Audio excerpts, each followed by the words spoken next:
อ้าวสวัสดีตอนเช้าหลังจากเกี่ยไก่แล้ว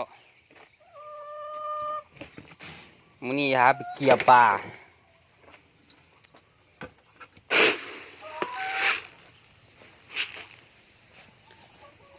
โอ้ยโอ้ยโอ้ยเป็นตะมาบ่ล่ะ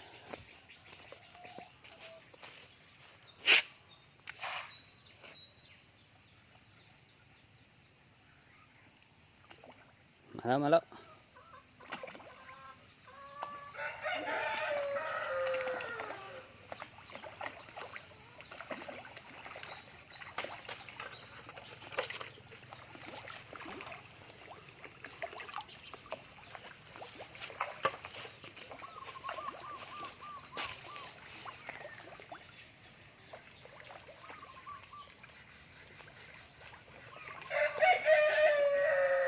ต้นไม้กับอีหวยครับใส่ไฟแล้ว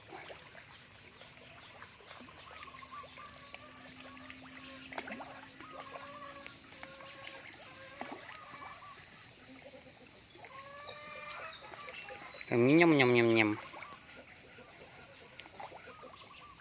ปลาตะเพียนใหญ่กันยังอยู่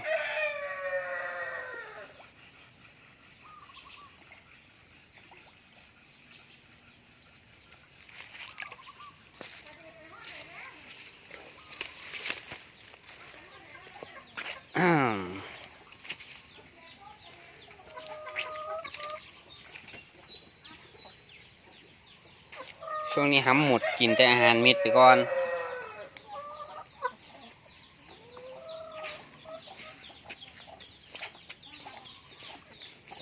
นี่กำลังสั่งบ้านหมกเจี๊ยบน้อยไหมตื้อดื้อก็เอาลีกมาแอมไหมเด็กๆเป็นไงบ้างเงียวโอ้ยประตูห้างไปแล้ว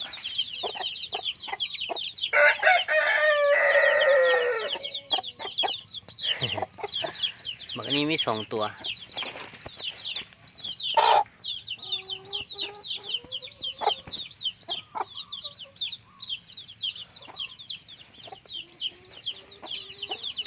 ช่วงนี้ก็ไม่ได้ลงคลิปดูนะครับ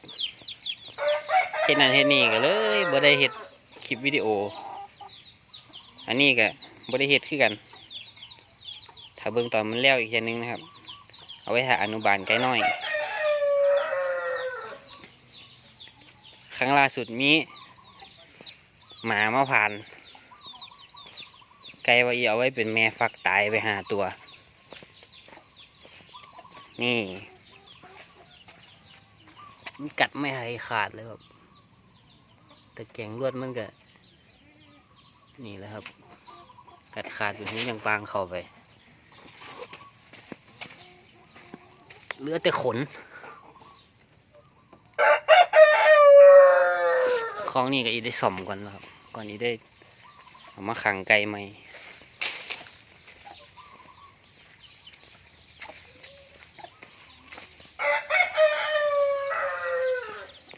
สำหรับคนที่ติดตามอยู่นะครับ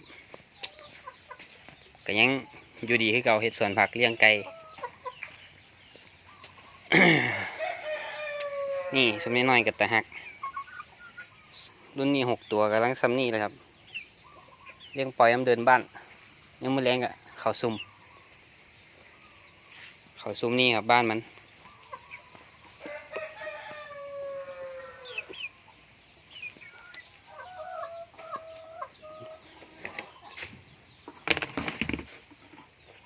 สำหรับมื้อนี้กับสำนีนะครับพามาเบิ่งเกี่ยวปลาเบิ่งไก่น้อยสิ